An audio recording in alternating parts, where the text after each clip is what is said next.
Hello, looks like some students are starting to come on in. Welcome. We're just going to give everyone just 1 or 2 more minutes to start trickling in, but so happy you're here.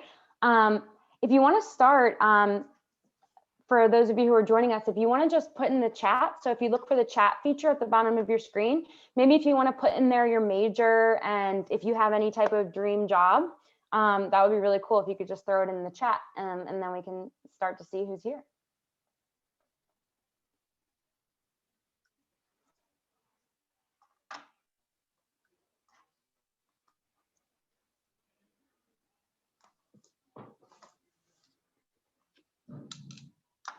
And the chat feature, it should just be at the bottom of your screen. It looks like almost like a speech bubble.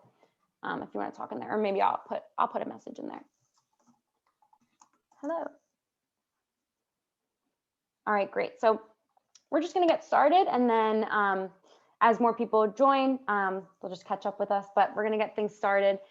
So my name is Danielle. I am the undergraduate enrollment coordinator for the College of Science and Technology.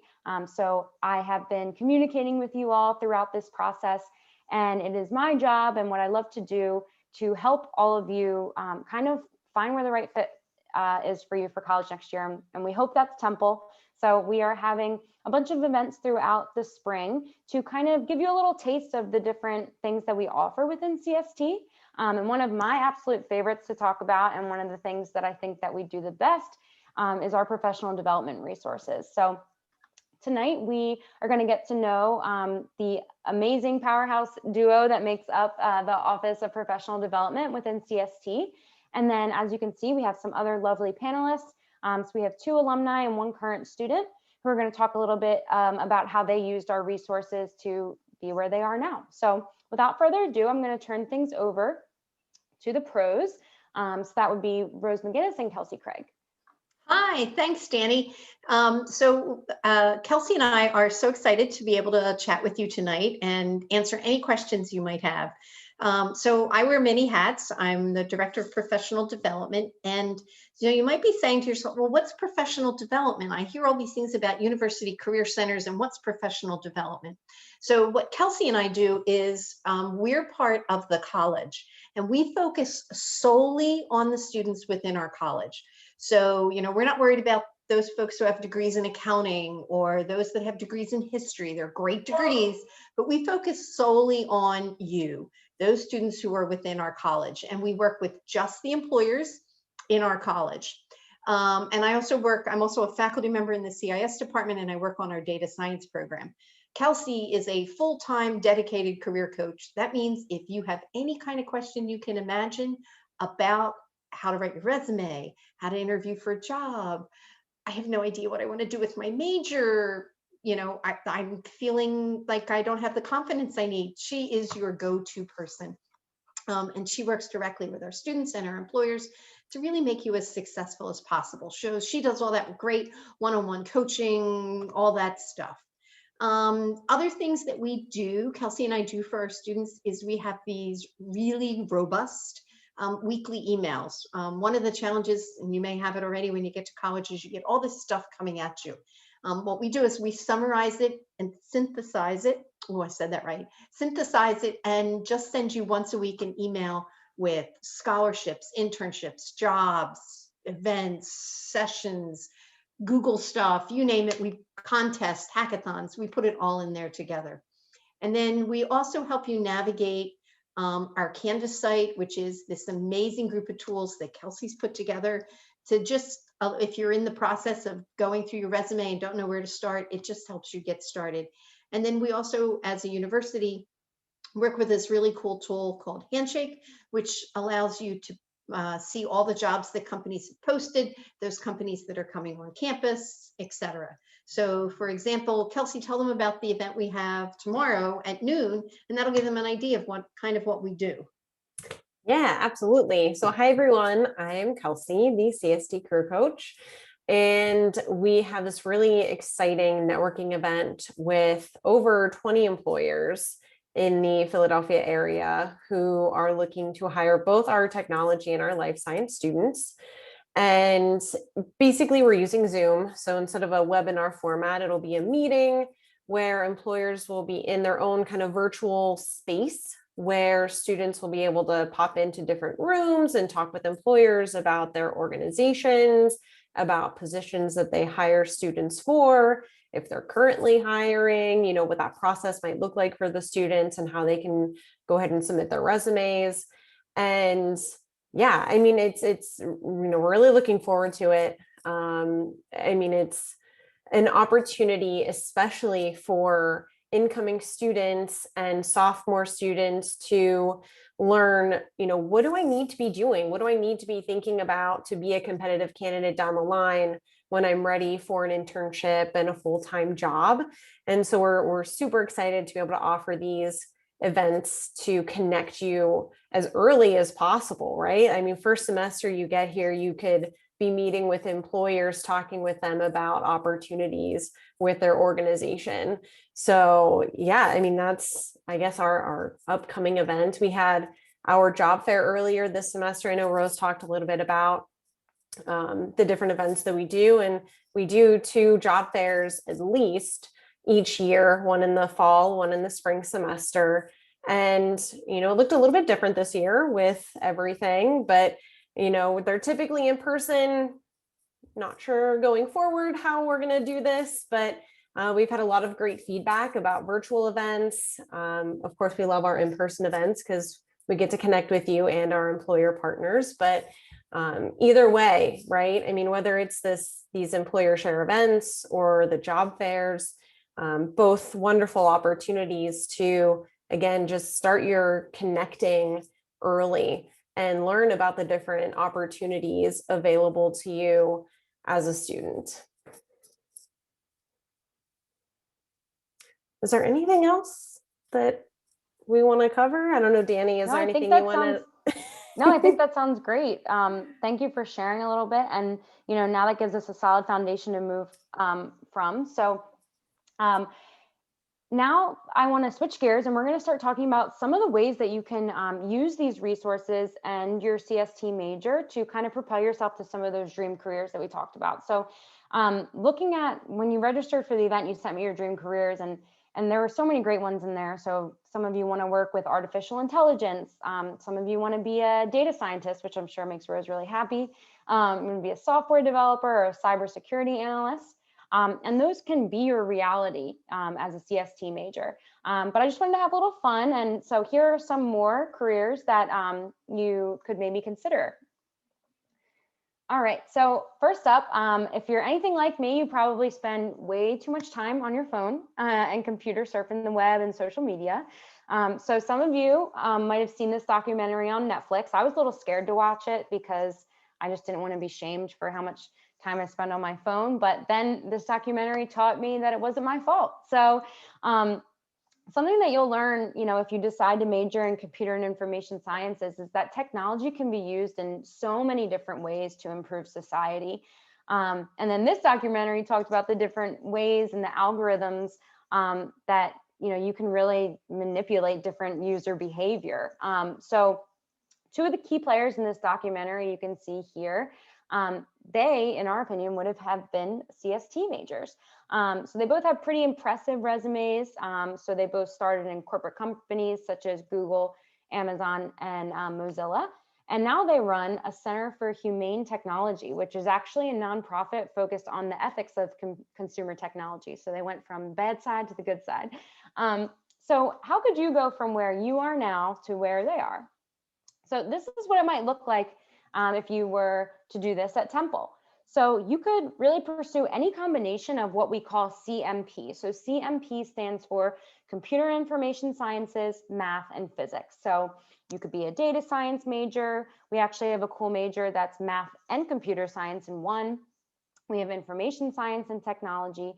So these are just to name a few. First, you might want to meet with Kelsey, our career coach, and, you know, start creating your resume, start talking about, you know, what you want to do. But then some of the ways that you can kind of build your skill set is you could complete paid research. So we have 2 centers for computer and information sciences, the Center for Networked Computing and the Center for Data Analytics and Biomedical Informatics. So you could do research under a professor through our undergraduate research program, where you're actually able to get paid to do research under a professor, or you could do it for course credit as well. You could also, of course, seek an internship. So some of our students with these interests have interned with Comcast, SAP, or Elsevier, which we actually, one of our panelists tonight works there, which will be great. And then we think that they, Tristan and Aza would have joined one of our CST student orgs. So we have a couple for their interests. So TU Dev is Temple's hacker organization. So they attend hackathons, they have biweekly coding nights and networking events. We have ACM and then the sister ACMW, which is the Association for Computing Machinery and the Association for Computing Machinery for Women. And these are professional development organizations. And then we also have STARS Computing Corps, which works with middle and high school students in the Philadelphia School District, teaching them some different coding and computing skills. So that's how we think they would have used their path to get where they are now. All right, next up, Elon Musk. So as you may know, he is pretty much the definition of a multi-hyphenate, which means that he has so many different roles or hats, as Rose would say. So as you can see, he's the CEO and founder of multiple companies. But did you know he started as a physics major, which I think is pretty cool. So yeah, Sashank is like, that's right, we got Elon. So how would Elon have done this at Temple? So again, he probably would have pursued any combination of a CMP major. So maybe physics, biophysics, and then we do have cool options to kind of double major for the price of one, I guess, for math and physics, and then computer science and physics. Since he is pretty business savvy, we thought, he would have added a double major or minor in business, but also in computer and information sciences. So maybe computer science or information science and technology. We also think that he would have done research probably with the physics department. So we have some really cool research in there, like with astrophysics or playing with lasers. We think he would really like that. He would also meet with Kelsey or Rose to create his resume, attend a job fair or an employer meetup or employer share, right? That's what they're called. And then some places where he might enjoy an internship. So we have a lot of physics students who intern at Lockheed Martin, and then also have had students who have interned at the National Geospatial Intelligence Agency. Something cool that we have at Temple is called, we actually have two opportunities. So we have Blackstone Launchpad, and then the Innovation and Entrepreneurship Internship, or the IEI. So these are places where it's almost like Shark Tank. So you can present your idea to a panel of investors. And then if you have an idea for a company or product, they can help you get that off the ground. And you could pretty much launch your company starting at Temple, which is really cool. And then we also do have a great organization for physics students called Physics Club. And my favorite fun fact about that is that I think that the past two presidents of Physics Club have gone on to be Goldwater Scholars, which is like a really prestigious award in the STEM field. So who knows, maybe start in the Physics Club, you could end up like them. All right, last but not least, we have Hidden Figures. So I hope that you had time to watch this movie, but if you haven't yet, I would highly recommend. So Hidden Figures is based on the true story of 3 African-American female mathematicians who worked at NASA during the space race. So these women were pioneers of their time in the tech fields. But I think why I wanted to incorporate this as well is that I think a lot of students aren't really sure what they can do with a math degree. And I think that this shows some of the really cool paths you can pursue. Like, as you can see, you could calculate flight trajectories, or you could also be a programmer with a math degree. So this is how they would have done it at Temple. Again, some of the majors that they might be would be an applied math major, regular math major, math and computer science, physics and math, really any combination of those. We definitely think that they would enjoy doing research with some of our professors. I know that some of the research that they do in computer science and math is with artificial intelligence, just like you're interested in. So one of the first ones that comes to mind for the math department is that, they were using little like robot cars to work out like different traffic flow patterns. tons of cool stuff that you could get involved with. They'd meet with Kelsey and Rose, and some places they might enjoy internships would be Lockheed Martin or the NSA, which is the National Security Agency. We think that they would really enjoy some of our student orgs that are focused. So ACMW, as I explained, there's a Women in Math Club, and then the Physics Club. And then we also think that they would have really enjoyed going to one of these conferences, which are basically networking events for women in STEM fields, as well as to promote diversity in STEM fields. And Elizabeth actually attended Grace Hopper, so we'll definitely be able to talk to her about what that entails. So that's just a little bit just to get your juices flowing about what careers are out there. But you know, who better to hear it from than some of the students who have already gone through it or are currently going through it. So I am going to unshare my screen so you can see all of their lovely faces. Well, actually, I should probably introduce them first. So just to refresh you, so the panelists that you can ask questions to. So of course we have Rose and Kelsey, our two professional development pros. And then on our panel, we have Elizabeth, Armand, and Sashank. So Elizabeth is a current junior information science technology major. You know, I won't take away her spiel, so we'll put that there. Armand works at Elsevier, but he also owns his own company, which we're excited to hear about. And then Sashank is a physics teacher in New York City. So, all right, now I will unshare my screen. Okay, great. So to start the panel, I would love for you all to just introduce yourself. Take us through kind of your story of where you started at Temple to where you are now. Attendees, as you can see at the bottom of your screen, there's something that says Q&A. So it looks like two little speech bubbles.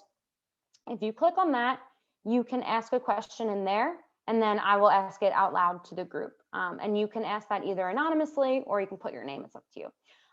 So why don't we start with, we'll go alphabetically for the alums. So we'll go Armand and then Sashank and then Elizabeth. Sure. Thanks, Danielle. All right. So yeah, my journey through Temple is a bit weird. So I started just as a regular computer science student. And I was like one of those students who got really bored easily, cut class a lot of the time, and I would just like play Yu-Gi-Oh or whatever. And I met someone through cutting class and playing Yu-Gi-Oh who was like, hey, we need someone to fill this job at Continuing Education Systems, which is a department at Temple that deals with continuing ed. So like older people taking classes, that kind of thing. So I actually ended up working there for 3.5 years. And through that job is where I got a lot of different contacts, like Rob Zahorchak, who ended up being one of the professors for the Information Science and Technology capstone, which I ended up being a TA for. And through the students of that is how I ended up getting my job where I am now at Elsevier. Yeah, so throughout Temple, a lot of my contacts. So Rob Zahorchak, Rose, who I got in contact with through Rob. I ended up going to the Richard Tapia conference as we mentioned earlier, and I think Elizabeth will talk more about like Grace Hopper, which is much more of an interesting time, but it's pretty much the same sort of deal. I did a lot of different events. So I was a speaker at the Owl Hacks talking about how to get into game development. That was in 2019. And yeah, in the second half of my time at Temple, I also got a minor in data science as well to help me with doing what I really wanted to do, which was bridge the gap between robotics, education, and gaming altogether.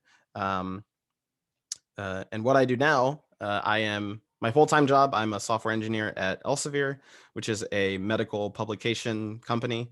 And there my team, we create applications to deliver content to registered nurses.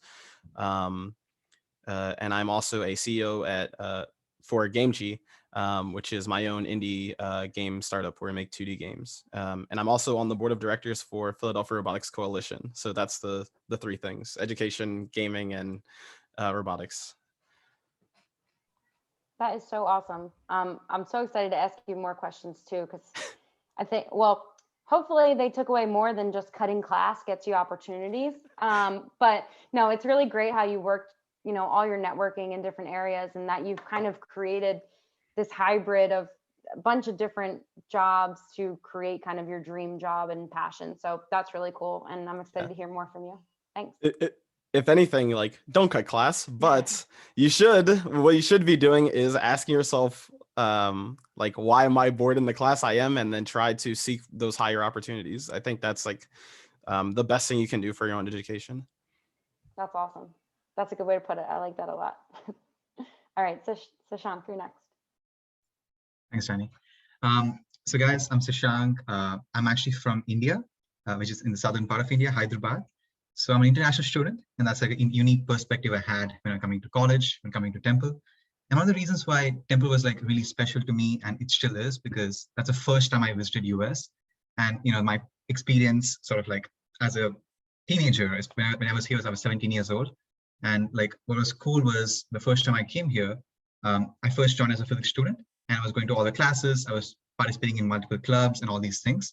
But when I first came here, my goal was to become a physicist, was to do research in college, become a physicist, maybe one day go back to India, do something cool in the scientific field. But like what some of you mentioned earlier, one thing that's really important in college is not just going to classes, but also like doing other things beyond that. Definitely don't cut classes, go to classes, but beyond that, like experiencing all the other things that universities have to offer. And one place where Temple really helped me was it had research opportunities. For instance, I did research using the URP, where basically Rose used to send lots of emails when I was in my sophomore year, and I was able to find a research opportunity with Dr. Shi in the physics department, where basically we worked on superconducting thin films. And that was a cool opportunity because one, like I was able to work full time during summer, and I was working with a couple of undergrads and a couple grad students.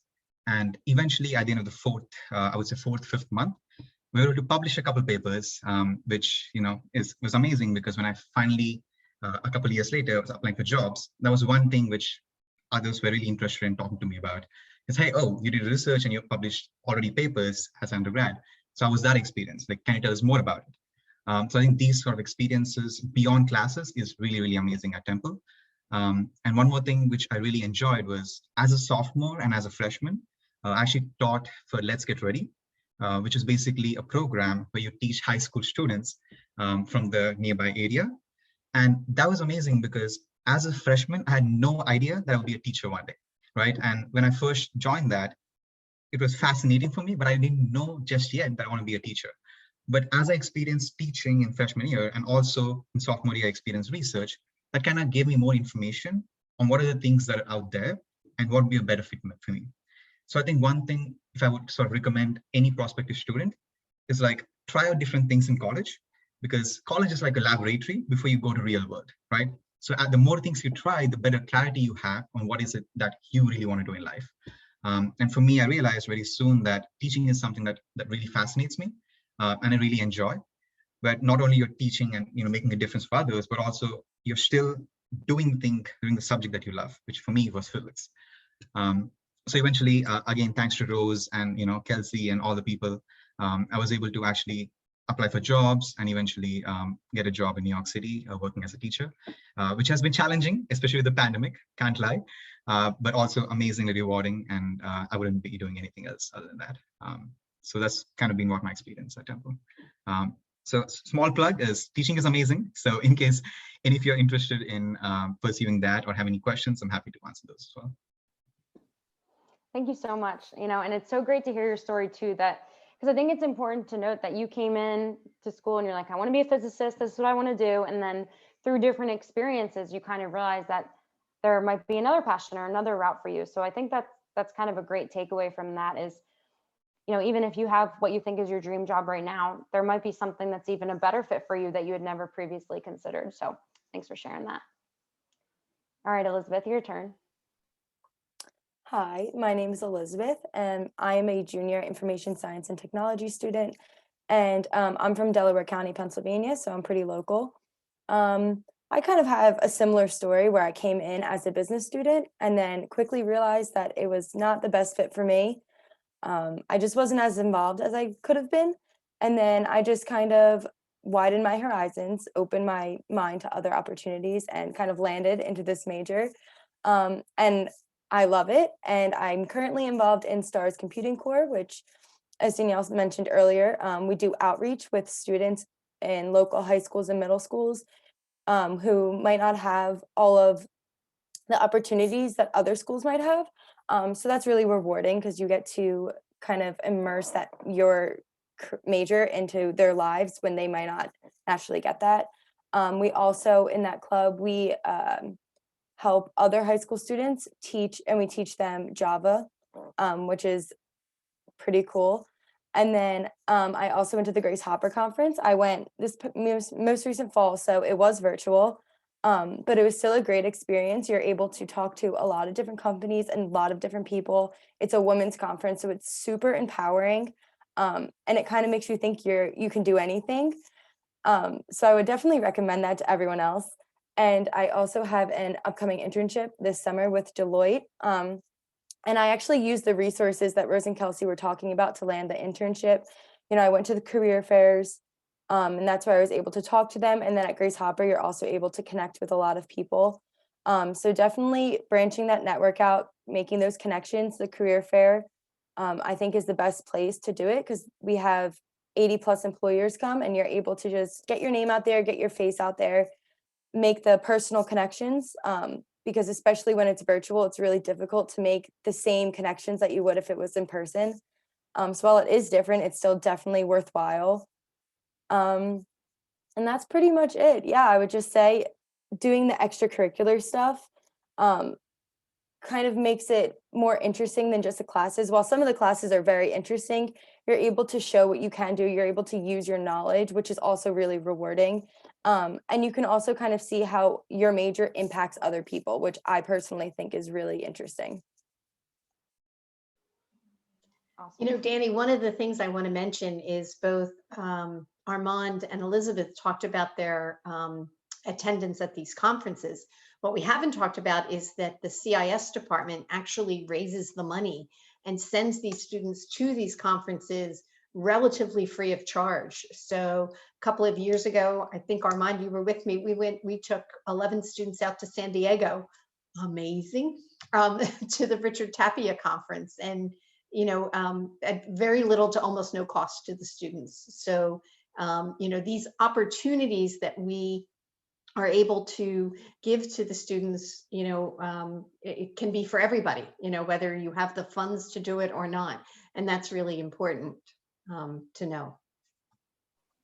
Yeah, thank you for sharing that. That is super important.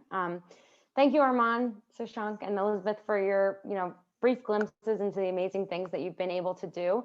And then something that I think I really enjoyed about the three of you is this emphasis on finding extracurriculars and things that you actually enjoy. I think there's so much pressure, I got to put this on my resume, I got to build my resume, but more so it's about finding things that you really enjoy, and then your resume will kind of build itself in that way. But this is just a quick anecdote I wanted to share that I was kind of thinking about when it comes to internships. And Rose, I don't know if I ever told you this or not, but I was talking to one of my information science and technology students, like one of my ambassadors, and just to give you a glimpse of how the professional development they'll really help you is, I think some people think, oh, Temple's so big, how are professors going to know me?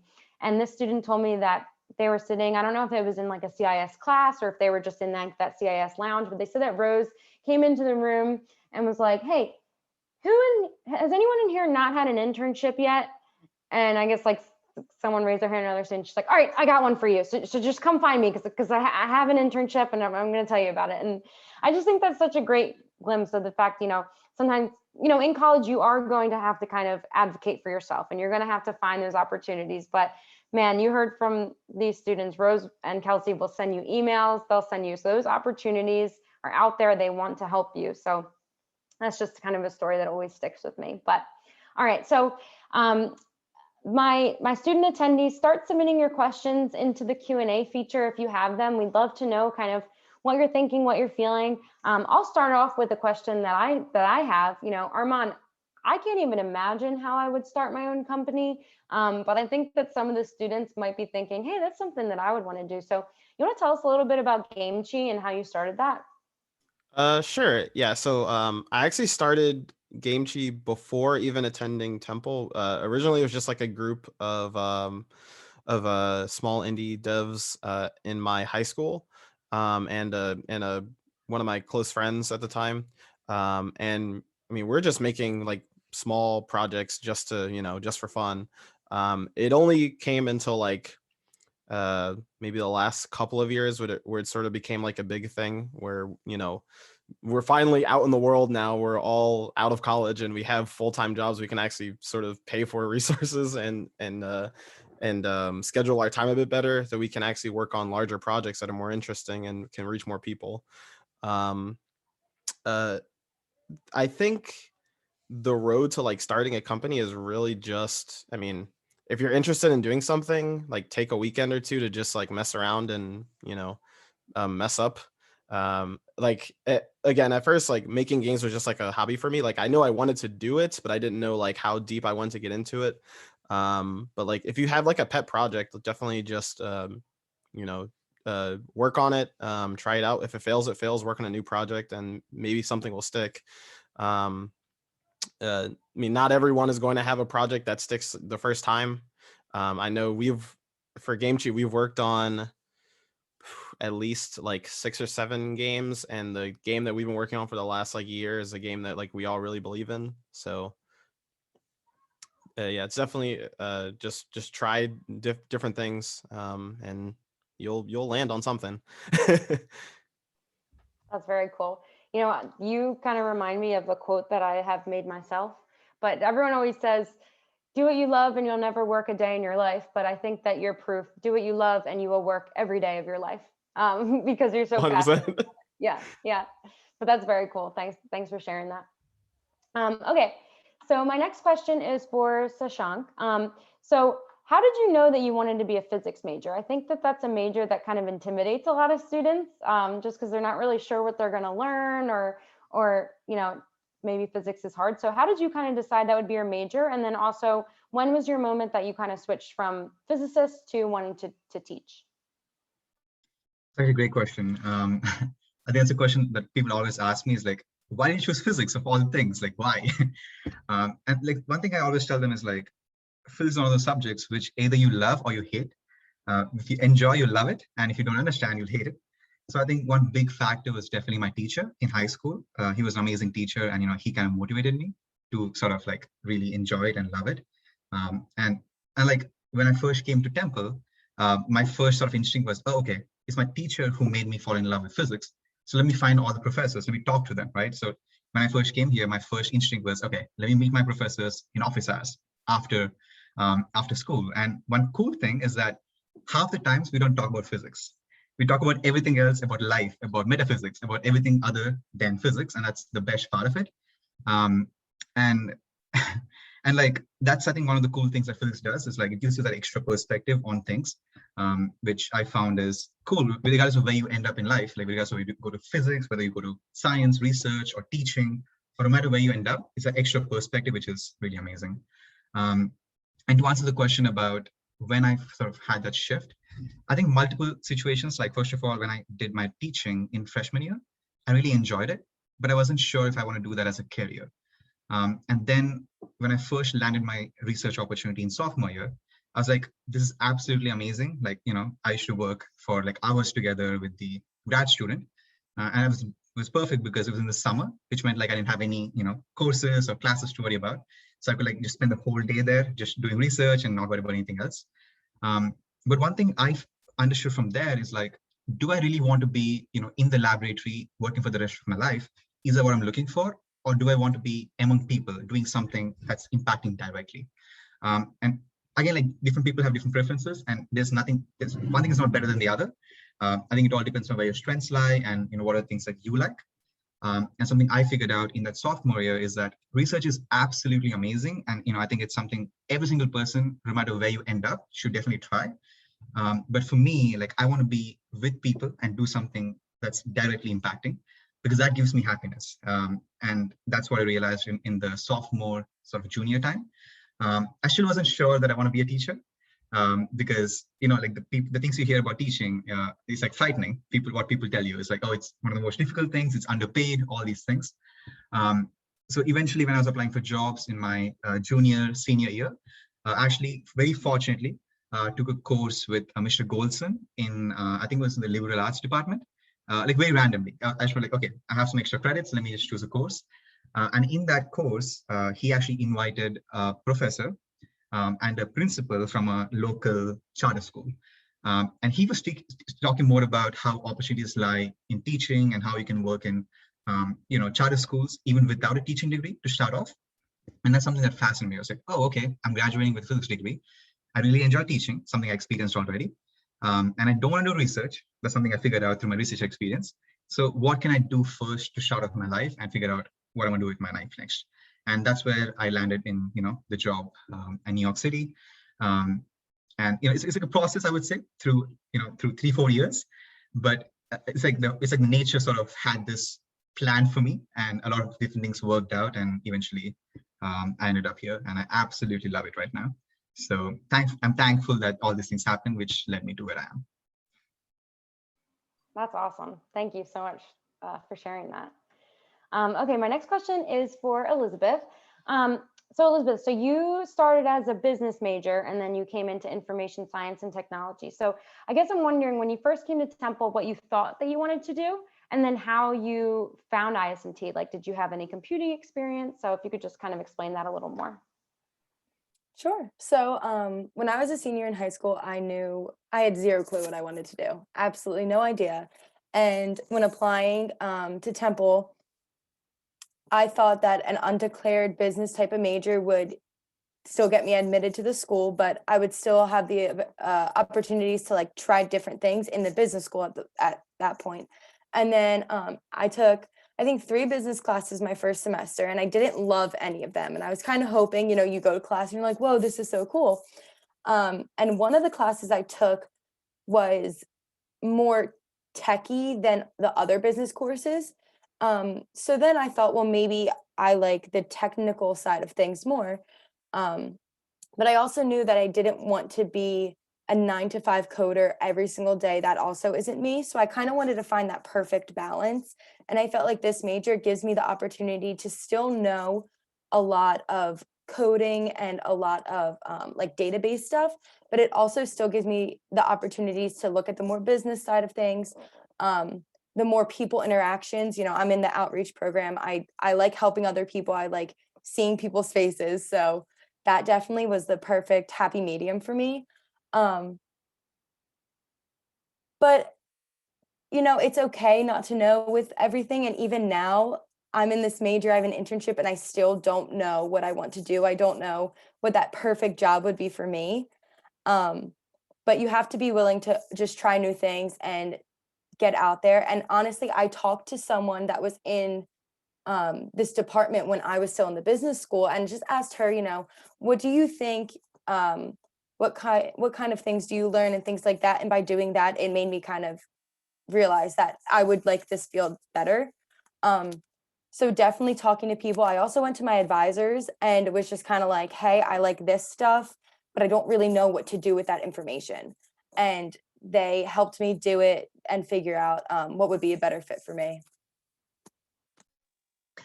Danny, one of the things I want to follow up on Elizabeth's is Kelsey and I will tell you, the vast majority of students change majors.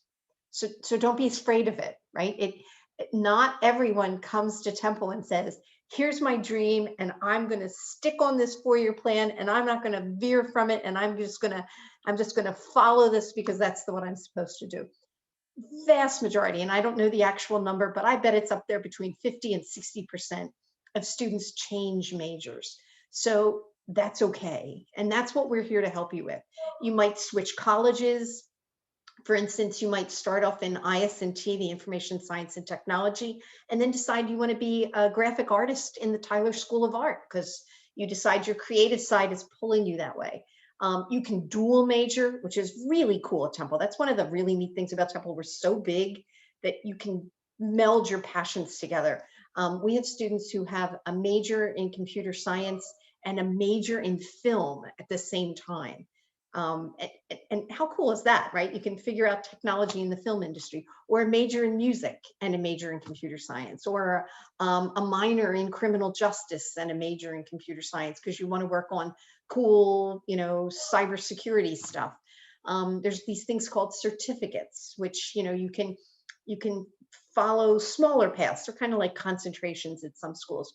But for instance, you might want to do a certificate in cybersecurity because you think that's the cool thing. And if you've been listening to what's going on with Microsoft Outlook, that is a really good job these days. So, the key is don't get yourself all tied up in this is my major and I'm not going to change. Keep an open mind, follow your passions, find classes that you're interested in going to, or find opportunities, that if you have a class that you're not that excited about, makes it okay to go to. And draw on all the things that are out there. That's really important. Don't get shied away by changing majors. Yeah, that's such a great point. And that kind of leads into either Kelsey or Rose. Can you talk about some of the resources that you do provide to help like those students that come to you and say, I don't really know what to do, or maybe they're like Elizabeth and they have like an inkling of what they want to do, but they're not sure. Can you just talk about some of those resources? Yeah. So one of the really cool things that we put together with the University Career Center the past summer are some handouts that are available to students that are basically, what can I do with this major?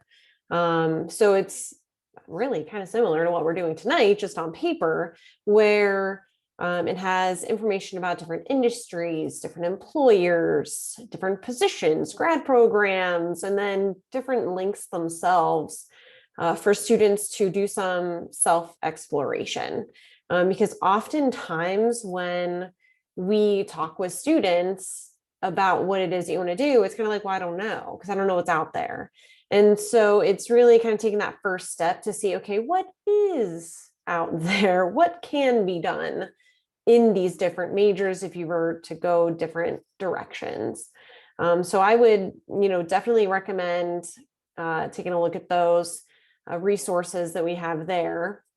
And then at Temple, we offer a few opportunities to, of course, meet with career coaches. So I am specifically with CST, but the different colleges across Temple have professional development offices. We have the University Career Center, which services all students. And when you come and talk with us, of course, we'll have the conversation about what it is that you're interested in, different areas, skills, environments you want to work in. But if you're still just not quite sure, we have some assessments that are available for you to do that can help you kind of process what you may be thinking or what you didn't know that you were thinking, but you are actually thinking, to help you get some clarity on the direction that you want to go.